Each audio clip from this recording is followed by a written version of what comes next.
ईमानदारी का फल। एक गांव में भोलाराम नाम का आदमी रहता था।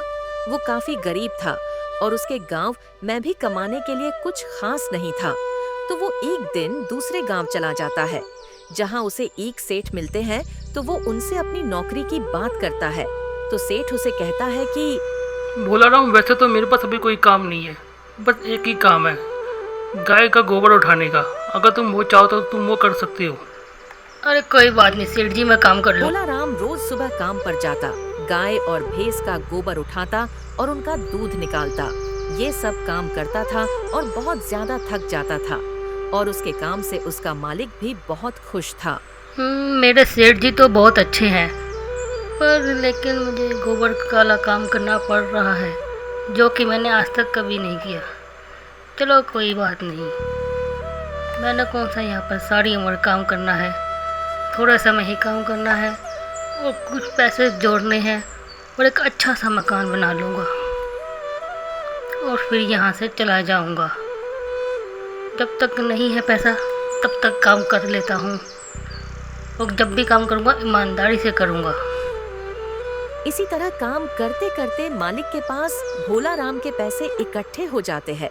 तो वो भोलाराम को देने जाते हैं। बहुत बहुत शुक्रिया सेठ जी, आप मेरे को इतनी सारी धनराशि दे रहे हैं। ये लो भोलाराम, अपने पैसे पकड़ो। इन पैसों को बड़े संभाल के रखना, ये बहुत बड़ी जमा राशि है, इसको ध्यान से खर्च करना, ठीक है? अरे कोई बात नहीं सेठ जी, पर सेठ जी मुझे एक बात समझ में नहीं आ रही, मैं इतनी सारी धनराशि कहाँ रखूँगा और मैं इसका क्या करूँगा? सेठ जी क्यों ना आप इसे अपने पास ही रख लें। एक काम करो, तुम नेकचंद के पास चले जाओ, वो तुम्हारे पैसे को ध्यान रखेगा। अगले दिन भोलाराम नेकचंद के पास चला जाता है और उसे अपने सारे पैसे दे देता है। नमस्कार सेठ जी, मुझे मेरे सेठ ने भेजा है। उन्होंने कहा है कि नेकचंद का दिल बहुत बड़ा है, वो सबके पैसे संभाल के रखते हैं, तो क्या आप मेरे पैसे भी संभाल के रख लो? अरे बरखुरदार, तुम बिल्कुल सही जगह आए हो। मैं तुम्हारे पैसों का एकदम बिल्कुल अच्छे से ध्यान रखूंगा।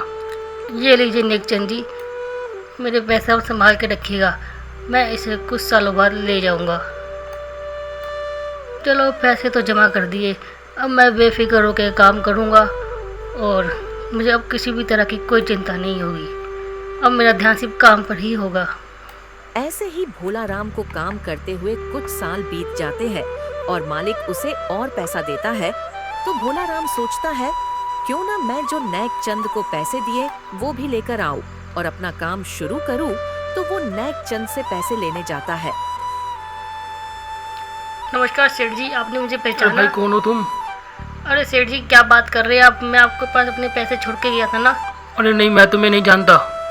अरे सेठ जी ऐसी बातें ना कीजिए, नहीं तो मैं बहुत ज़्यादा गरीब हो जाऊंगा। मैं पहले ही बहुत गरीब हूँ, मैंने बड़ी मेहनत से पैसे जोड़े थे। अब आप ये क्या कह रहे हैं कि आपको मेरा कुछ पता ही नहीं है? अरे बरखुरदार, मैंने तुम्हें नहीं पहचाना, अब बताओ मैं क्या करूं? अरे सेठ जी थोड़ा सा तो याद करके देखिए, मैं आपके पास अपने पैसे छोड़ गया था। मुझे तुम ढोंगी लग रही हो, मुझे लगता है तुम्हें पीट के भगाना पड़ेगा। चल भाग अरे यहाँ से, क्या चल कर रहे हैं भाग। सेठ जी, मुझे क्यों मार रहे हैं? अरे नहीं सेठ जी, बेकार ही मैं उनके पास गया अपने पैसे जमा करने। मुझे तो मेरे मालिक ने भेजा था। अगर मेरा मालिक मुझे उसके पास पैसा जमा करने ना भेजता तो मैं कभी उसके पास जाता ही नहीं, और ना ही मेरे को इतनी चोटें लगती। इतने सालों से इतनी मेहनत कर रहा था, मुझे इसका क्या ही फल मिला? बताओ अब मैं काम पे कैसे जाऊंगा? काफी दिन से भोलाराम नजर नहीं आ रहा, पता नहीं क्या हुआ उसको, वो काम पे भी नहीं आ रहा। अरे भोलाराम, क्या हुआ तुम्हें? तुम काम पे क्यों नहीं आ रहे आजकल? अरे तुम्हें इतनी चोटें कहाँ से लगी? क्या बताऊं सेठ जी आपको, मैं अब उससे पैसे लेने अपने गया था, पर उसने मुझे मार मार के वहाँ से भगा दिया और उसने मेरे सारे पैसे भी हड़प लिए। कोई बात नहीं भोलाराम, मैं कुछ करता हूँ। पर सेठ जी अब आप मेरे लिए क्या ही कर सकते हो सेठ जी, अब जो होना था सो हो गया। तुम चिंता मत करो, तुम्हें तुम्हारे सारे पैसे मिल जाएंगे, बस तुम जैसे मैं कहता तुम वैसा ही करना। अब वो सेठ नेकचंद के पास जाता है और कहता है कि मेरे पास बहुत सारे पैसे हैं, क्या आप ऐसे संभाल कर रख लोगे? क्योंकि आपसे ज्यादा ईमानदार आदमी इस गांव में कोई नहीं है।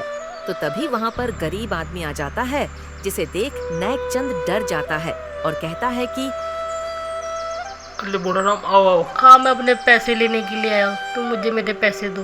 अरे ये लो तुम्हारे सारे पैसे, वो मैंने उस दिन गलती से तुम्हें पीट दिया, उसके लिए तुम मुझे माफ़ करना। अरे वाह, आप तो बड़े ईमानदार निकले, आपने तो भोलाराम के सारे पैसे दे दिए। इसका मतलब मैं अपने पैसे यहीं पे जमा कर सकता हूँ। चलो पहले मैं जाके अपने पैसे लेके आता हूँ, फिर आपको देता हूँ। आपका बहुत बहुत शुक्रिया सेठ जी, आपने मुझे नेक जन से सारे पैसे दिला दिए। अगर आप ना होते तो मेरा क्या होता। अरे कोई बात नहीं। सेठ जी, अब मैं सारी उम्र ही आपके पास काम करूँगा और जैसे ईमानदारी से पहले करता था, अब मैं आगे भी ऐसे ही ईमानदारी के साथ काम करूँगा।